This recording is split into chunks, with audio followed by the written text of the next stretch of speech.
জননীর কোলে এক পুত্র গোশালে মেরি জননীর কোলে এক পুত্র গোশালে যাব পাশে সেই শিশু আশ্রয় নিলে যাব পাশে সেই শিশু আশ্রয় নিলে ও জগৎ ভেসে গেল পিপায় তাহার জগৎ ভেসে গেল কে পায় তার জগৎ ভেসে গেল কে পায় তার জগৎ ভেসে গেল কে পায় তার পাপিকে কোথায়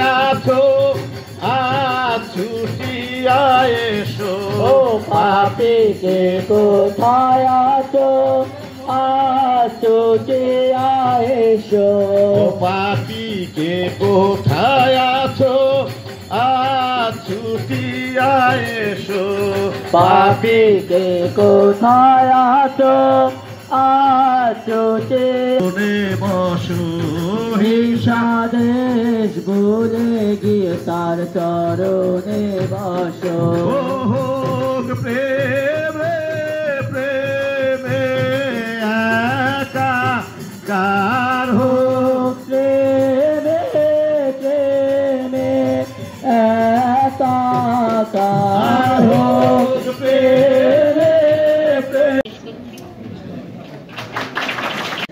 আমি প্রভুকে ধন্যবাদ দিই। প্রভু একটি বছর আমাদের প্রত্যেককে সুস্থ রেখেছেন, ভালো রেখেছেন, এবং আজকের এই সুন্দর একটি মানে কি বলবো, মানে আত্মিক যে ক্ষুধা নিবারণের যে সুযোগ তিনি আমাকে দিয়েছেন, কৃতজ্ঞতা জানাই আমার প্রভুকে। এবং আমি ধন্যবাদ দিই আমার এখানে আমার জ্যাঠা আছেন, দাদা আছেন, আমাকে সুন্দর সুযোগ দেওয়ার জন্য। আমরা আজকে সবাই বড়দিন উদযাপন করতে এসেছি, এবং এই বড়দিন হচ্ছে কি প্রভু যীশু খ্রিস্টের জন্মদিন। আমরা যদি হিসাব করি যে আজকে যিশুর কত বছর হলো, 2024 বছর পূর্বে তিনি জন্মগ্রহণ করেছেন, অর্থাৎ 2024 বছর প্লাস তার জন্ম।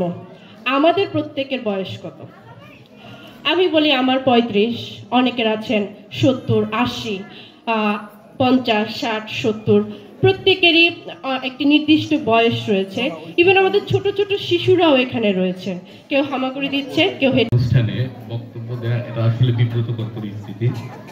আমি এগুলো থেকে বিরত সবাইকে থাকতে বলি এবং নিজেও থাকি। ধর্মীয় প্রতিষ্ঠানে বক্তব্য না দেওয়াটাই ছিল। তো তারপর আজকে আমি এখানে যেহেতু উপস্থিত হতে পেরেছি, নিজেকে অনেক ভাগ্যবান মনে করতেছি আজকে এই শুভ বড়দিনে আপনাদের মাঝে উপস্থিত হতে পেরে।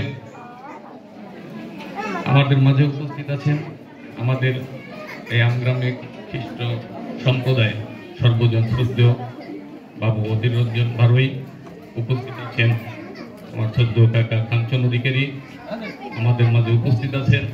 আমি ওখানে এসে শুনলাম আমার বাবার অন্যতম প্রিয় ছাত্র, ছোটবেলা থেকে যার নাম শুনে আসছি কিন্তু আমার দেখার সৌভাগ্য হয় নাই, অমরচাঁদা আমার সাথে সফরসঙ্গী হিসেবে উপস্থিত আছেন।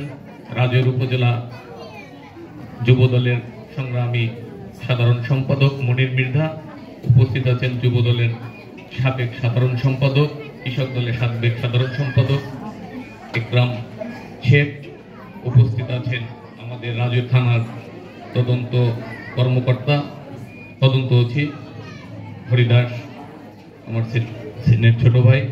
আপনাদের সবাইকে আবারও বড়দিনের শুভেচ্ছা জানাচ্ছি। আমি বক্তব্য দেব না, শুধু এটুকুই বলবো, ঈশ্বর পুত্র যীশু খ্রিস্ট উনি এই পৃথিবীর সবচেয়ে বড় ধর্মের প্রবর্তক। খ্রিস্টান ধর্মটা পৃথিবীর সবচেয়ে বড় ধর্ম, সেই ধর্মের প্রবর্তক যিনি। আমরা তার যে বাণী তিনি দিয়ে গেছেন, যে পথ তিনি দেখিয়ে গিয়েছেন আমাদেরকে, সেই শান্তির পথে যেন আমরা চলতে পারি। আমরা ধর্ম নিয়ে যাতে ভেদাভেদ না করি। আমার নেতা দেশনায়ক তারেক রহমান বলেছেন, ধর্ম যার যার, এই রাষ্ট্রটা সবার। এই দেশ আমার, এই দেশ আপনার, এই দেশের সমস্ত কিছুর